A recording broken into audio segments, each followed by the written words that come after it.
Hello guys, आज हम देखेंगे यूपी पुलिस के मोस्ट इम्पोर्टेंट क्वेश्चन। ये क्वेश्चन वो क्वेश्चन है जो पिछले प्रीवियस ईयर में आए हुए हैं और ये मोस्ट इम्पोर्टेंट है, very very most important questions हैं।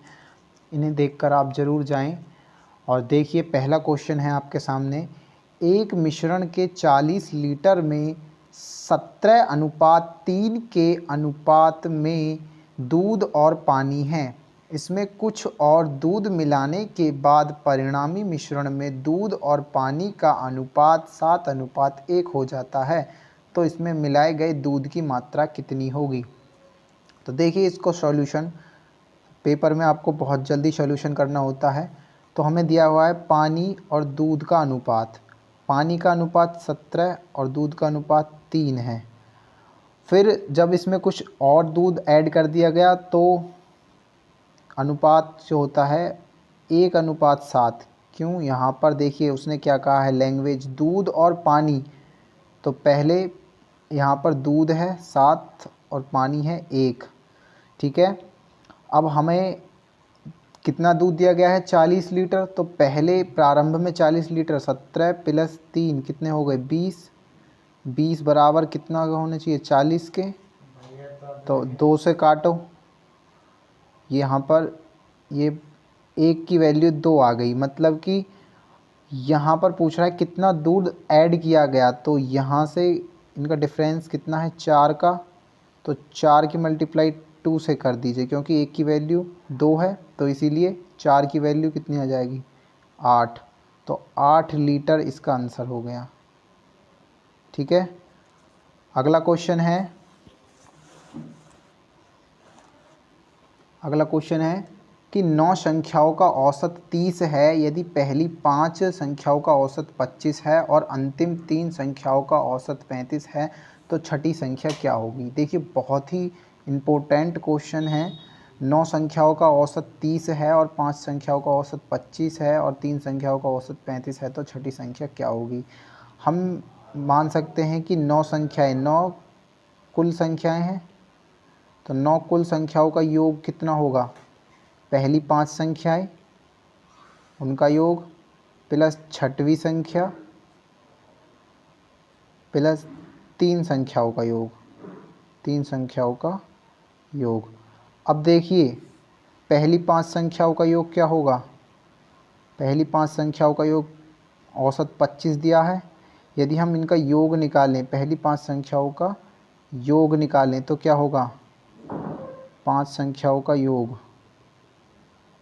तो ये होगा आपका 25 × 5, क्योंकि औसत है ना, औसत। तो 125। 3 संख्याओं का योग, 3 संख्याओं का योग क्या होगा? 3 × 35। तो कितना होगा? 105। और 9 संख्याओं का योग, 9 संख्याओं का योग कितना होगा? हमें औसत 30 दिया हुआ है। 30 × 9 270। ठीक है, हमसे पूछा गया है कि छठवीं संख्या क्या होगी। तो हम यहाँ रख देते हैं कुल संख्या, उसको समीकरण 1 मान लेते हैं। तो समीकरण 1 से तो 9 कुल संख्याओं का योग कितना है? 270।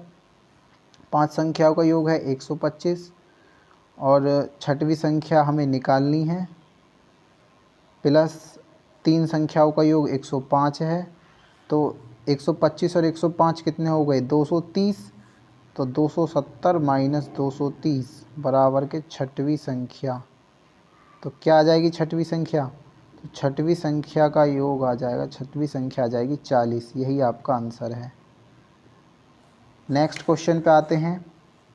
नेक्स्ट क्वेश्चन है आपका, कह रहा है कि ए और बी की औसत आय 1400 रुपये है, बी और सी की औसत मासिक आय 1560 है और ए और सी की औसत मासिक आय 1440 है। तो सी की मासिक आय ज्ञात कीजिए। देखिए, ये भी वैसा ही प्रश्न है, बहुत ही इम्पोर्टेंट प्रश्न है। तो देखिए, ए और बी की हमें औसत आय दी है। औसत निकालने के लिए ए + बी अपॉन 2 कितना है? 1400। इसकी मल्टीप्लाई कर देंगे, ए + बी बराबर के 2800 हो जाएगा। ऐसे ही बी + सी की औसत आय होगी 1560 है, इसकी मल्टीप्लाई इसमें कर देंगे तो 3120 आ जाएगा। ऐसे ही a प्लस सी की औसत आय हमें दी हुई है 1440। यदि हम इसकी मल्टीप्लाई करेंगे 2 से तो ये भी आपकी आय आ जाएगी 2880। ठीक है, अब हम इन तीनों समीकरणों को जोड़ लेते हैं। a plus B plus B plus C plus A plus C बराबर के 2800 प्लस 3120 प्लस 2880। तो कुल मिलाकर ये बैठेंगे आपके इतने 888। तो ये हो जाएंगे 2a प्लस बी प्लस सी। तो 2 से इसको डिवाइड कर देंगे तो ये हो जाएगा 4400। तो a प्लस बी प्लस सी की वैल्यू ये आ गई। हमें a प्लस बी की वैल्यू पता है कितनी है 2800। तो c की वैल्यू कितनी हो जाएगी 4400 माइनस 2800 कितनी बैठेगी 1600। यही आपका आंसर आ गया। अगला मोस्ट इम्पोर्टेंट क्वेश्चन है कि 42 और 49 का एलसीएम और एचसीएफ ज्ञात करें। देखिए 42 और 49 का एलसीएम और एचसीएफ आप वैसे भी ज्ञात कर सकते हैं, आसान प्रश्न है। आप चाहें तो मेथड से कर सकते हैं, जैसे 42 एकम 42 तो कितने बचे 7 बचे। फिर यहाँ 42 तो 6 बार जाएगा तो 42। तो इसका एचसीएफ आ गया आपका 7। यदि एलसीएम ज्ञात करना हो तो 42 और 49 इसका एलसीएम ज्ञात कर लेते हैं। 7 से ही जाएगा, 7 छिंग 42, 7 सत्ते 49, 7 एकम 7, 6 का 6, 6 एकम 6। तो 7 सत्ते 49 और 49 छिक्की 49 की 6 में मल्टीप्लाई कर दीजिए, आपका एलसीएम आ जाएगा 9 छिक्का 54, 9 6 चौक 24, 24 और 5 29। तो 294 इसका क्या आ गया एलसीएम। ये आपका आंसर हो गया। ठीक है जी। अगला प्रश्न है मोस्ट इम्पोर्टेंट क्वेश्चन है, मोस्ट इम्पोर्टेंट।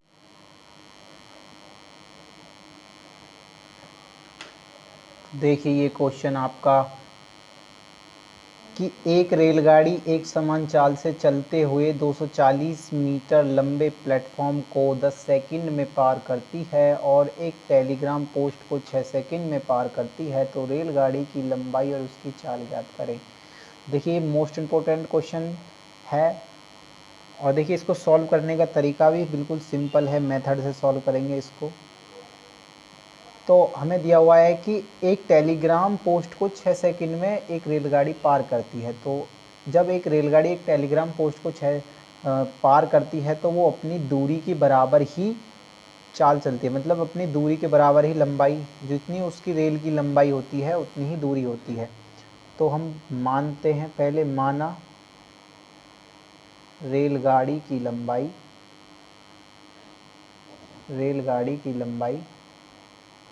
L है, जो हमें समय दिया हुआ है, समय 6 सेकंड का दिया हुआ है। तो चाल v बराबर L/6 होगी, क्योंकि चाल का सूत्र होता है v बराबर दूरी बटे समय। तो देखिए अब हमें क्या कहा है इसने, 240 मीटर लंबे प्लेटफॉर्म को 10 सेकंड में पार करती है। तो देखिए 240 मीटर लंबे प्लेटफॉर्म को चाल मतलब पार करती है, तो एक समान चाल है ना ये, तो ये भी v बराबर L प्लस 240 होगा। क्यों? क्योंकि जब वो उसको पार कर रही होगी तो वो L दूरी चल चुकी होगी, इसीलिए। और समय 10 सेकंड है। तो इन दोनों समीकरणों को हम क्या कर देंगे, कंबाइन कर देंगे। क्या कर देंगे? कंबाइन कर देंगे। देखिए तो L/6 बराबर L प्लस 240 बटे 10, इनकी क्रॉस मल्टीप्लाई कर दीजिए। 10L 6L प्लस, यदि हम 6 की 240 में मल्टीप्लाई करेंगे तो 1440 आएगा। ठीक है, अब इसमें से इसको माइनस कर दीजिए। तो 10 में से 6 जाएंगे तो 4 बचेंगे, 4L बराबर के 1440, 4L बराबर के 1440, इसको काट दीजिए। तो ये कितनी बार जाएगा, 3 6 मतलब 360। तो जो दूरी आ गई हमारे पास, जो चाल चली है वो कितनी, 360। एल बराबर जो रेल की लंबाई आ गई 360 मीटर। हमसे पूछा क्या है, उसकी चाल कितनी थी, तो चाल बराबर हमारे पास सूत्र सीधा होगा 360/6। यहाँ पर 6 इसी लेंगे क्योंकि उसने रेलगाड़ी की चली हुई चाल पूछी है, ना कि यहाँ की। तो इससे काट देंगे इसको, 6 60 बार जाएगा तो v बराबर 60 मीटर पर सेकेंड। जब हम मीटर पर सेकंड को किलोमीटर पर सेकंड में चेंज करते हैं तो 18/5 से गुणा करते हैं, 18/5 से। तो 18/5 मल्टीप्लाई बाई 60, 5 से काटो इसे, 12 बार, 12 की मल्टीप्लाई 18 में करेंगे तो 216 किलोमीटर प्रति घंटा ये इसकी चाल होगी। यही आपका आंसर है। Thank you.